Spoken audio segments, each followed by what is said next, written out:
د استحاض په حواله ټوله خبره وکړه کنه انکار خو به نشي کولی نم د کړی کنه ولې کړی من تاسو د حیض او د استحاض شپږ فرقونه کړي من تاسو اقسام د مستحاضم بیان کړي مبتدئه ده معتاده ده متخلله ده متحیره ده بالزمان ده بالعدد ده بکلیهما ده دا ټولم ویلي او دامم درته ویلي چې مستحاضو حکم په ابتدا کې غسل لكل صلاتین بیا چون کې دی کې حرج بیا هغه منسوخ شو په غسل برای جمع بین صلاتین د دوه المنځونو لپاره یو غسل شواروز کې درې غسل یو د ماسپخین مازیګر بل د ماښام ماخوستن او بل د سحر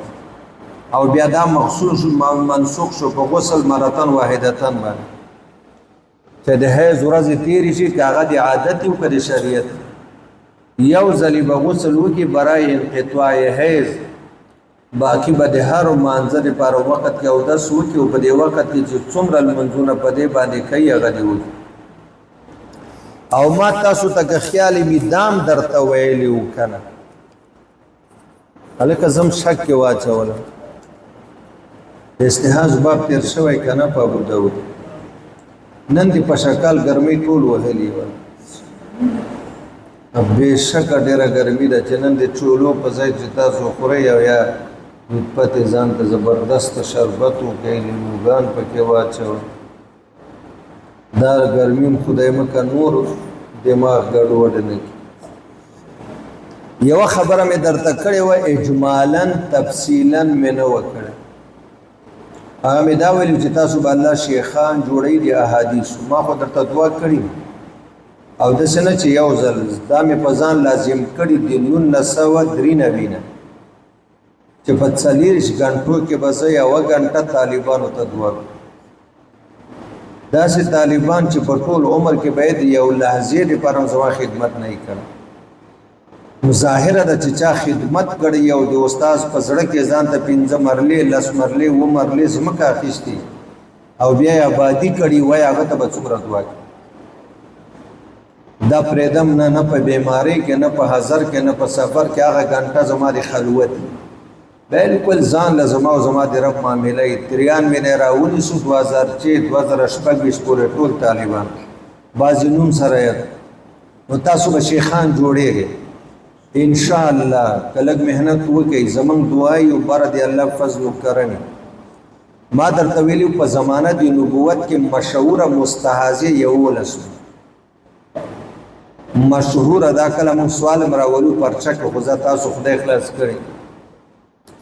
په هغې کې 3 ازواج مطهرات د نبی پاک د بیبیان د امت مایل یو ام المؤمنین حضرت زینب بنت خزیمه دا مستحاضه دویمه ام المؤمنین زینب بنت جحش د مسلمانانو مور بیبی دا مستحاضو کې و دریمه ام المؤمنین حضرت سوده بنت زمعه ده دا درې د مسلمانانو میندې ازواج مطهرات دام په مشهوره مستحاضو کې څلورمه فاطمه بنت ابي حبیش چې دا ډیره مشهوره ده په کتابونو کې د دې نامه ډیره راځي پنځمه هغه د عبد الله ابن جحش لور ده او د حضرت ابو طلحه بیبی ده ابو طلحه د نبی پاک ساندو ده دا د زینب بنت جحش خور ده سهله بنت جحش او شپږمه هغه د رسول الله خینه ده عبدالرحمن بن عوف د نبی پاک ساندو او د کور والا و ام حبیبه بنت جحش نو ام حبیبه سهله او زینب د جحش لوریان یو د حضور بیبی ده بل د ابو طلحه او بل د عبدالرحمن د حضور خینه شوی کنه او ام زینب بنت ابي سلمہ دا مشهوره مستحاضه و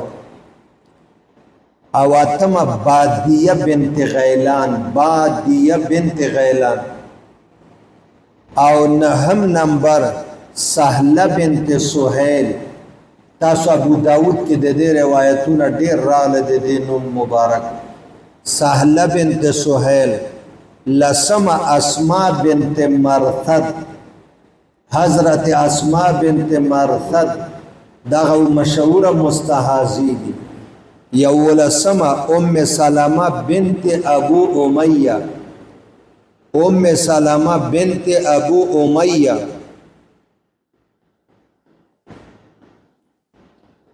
دا می درته ویلو پاتې و دا خبره می درته اوس وکړه ابو داود شریف کې مدانه وکړه یو خبره بلم ستاسو په علم کې اضافه راوستل غواړم چې هغه می هم درته په ابو داود کې نه دی ویل تاسو نه به کله څوک دا سوالم کوي چې د زنانو نه علاوه د حوا بیبي د لورګانو نه علاوه په نور مخلوق کې حیواناتو کې مرغانو کې بچا باندې د حیض او د استحاض بیماری راځي کنه راځي او بعض مرغانو حیوانات داسې شته چې هغې باندې د زنانو په شان ته حیض استحاض دواړه راځي تاسو ته معلوم دی محاذ او د چکر ځایونه ورته داسې معلوم وټلې د پلیټرو ځایونه د خدای قدرت خرگوش په خرگوش باندې خرگوش سینیم لري د ښځه باندې دې باندې حیض هم راځي او استحاض هم ورباندې راځي دا کله استادان تنشیطون د طالبانو نه امتحانان دا تپوس بیا کوي دویم که تاسو اورېدلي شکون چې کله راغونډاره شي او کله ځان ببر کې غشي پې ولاړ او حیوانات جنگ ورسره نشي کوي د خدای شان ده دا غشي داسې په حیوان ورولي لکه امریکې چې په افغانستان میزایل راویسته هغه حیوان واخلي لیونی سپیلنی کې اگر که زمری او دومره شی د دې هم سینې هم شته فرج هم شته حیض او استحاض دواړه ورباندې راځي دریم که تاسو کتلي ښاپیرک د شپې چې راوځي نظامپور کې زمونږ جلسه والته ډېر زیاتو توبه د دې سیند په غاړه یو جومات ټوله شپه م تې خوب سهار د پنکو وهلي کم 200-300 دانې مړه کړي غریبانان پراته طالب ته مې ته دا یو دانه راوچت که مؤنث پکې سینې هم وې په دې ښاپیرک باندې حیض و استحاض دواړه راغلي او اوخې باندې هم دا راځي د اوښانو تاریخ وګورئ او دارنګې سپی نه د مؤنثه دې باندې هم حیض و استحاض راځي زمونږ یو استاد د فقه هغه به ویلې چې ما کتلی دی او چرمخکۍ په چرمخکۍ باندې هم حیض و استحاض دواړه راځي او دا حیض کله نه شروع کیږي ابتدای 9 کلنی ده انتهای 19 کلنی ده بعضو جنکو باندې 9 کاله کې بعضو باندې 10 بعض 11 تر 19 کالو کوي نو چې 19 کلنه شي او حیض رانه شي نو ته پوښه چې دې کې ډېره بیماری ده بیا مې درته ویلي چې آخري حکم دا و چې یو ځل به غسل کوي دا به حکماً د حیض نه پاکه شي که هغه 10 ورځې د شریعتي او که هغه 6 یا 7 ورځې د عادتي باقي که وینې روانه هم وي نه معذوره ده چې وخت داخلېږي اودس به کوي په دې وخت کې فرض واجب او سنت او ادا او قضا ټول کولی شي نفل چې وخت خارجېږي د دې اودس په خپله لاره ختم دا هم سره ویلو که نه او یوه مسله بل هم چې ابو داود کې کړې وه یا نه وه کړې مستحاضې سره مجامعت څنګه د همبستري احمد بن حنبل صاحب وایي نه دی کوي د 3 امامانو د جمهور مذهب دا چې د مستحاضې سره همبستري او مجامعت که د خاوند مزاج او طبیعت معنی بالکل جایز ده بلا کراهیت اورې که نه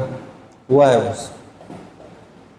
وبه قال حدثنا محمد بن النعمان الثقفي إلى آخره عن عائشة رضي الله عنها أن أم حبيبة بنت جحش رضي الله عنها كانت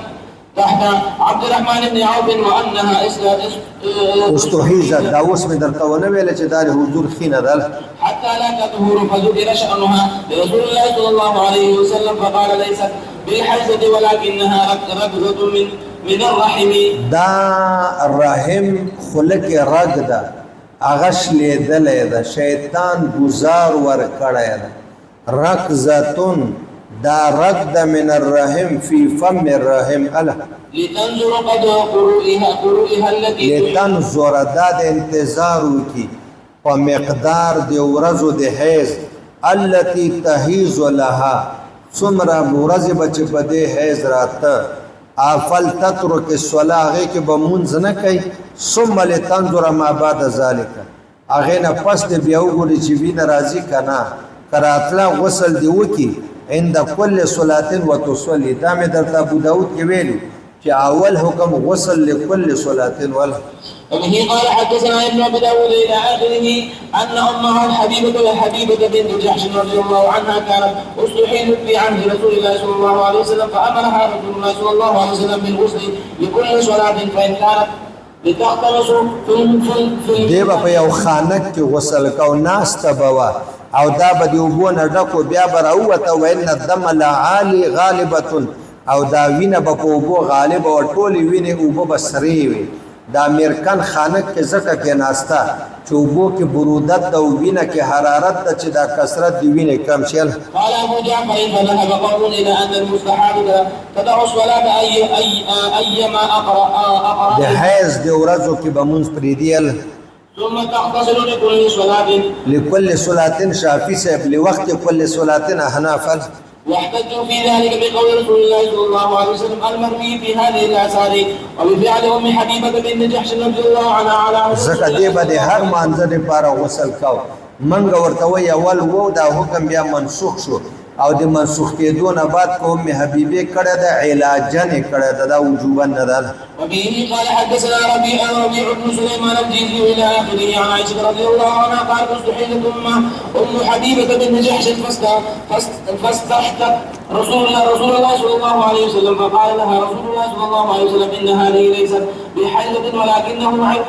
فتقه ابلیس دا یو رد د رحم په خله کې چشلولې د شیطان ال واذا ادبرت الحيض فاغتسلي وصلي چې هیڅ ختم شي نو یو ځل به غسل وکړي چې ته حکمن پاک شي بیا به مونږ کړه فتركي لها الصلاه. قالت عائشه رضي الله عنها فكانت ام حبيبه رضي الله عنها تغتسل لكل صلاه وكانت تغتسل احيانا في مركن په دې لوی خانک کې او د خپل خور زینب بنت جحش په کمره کې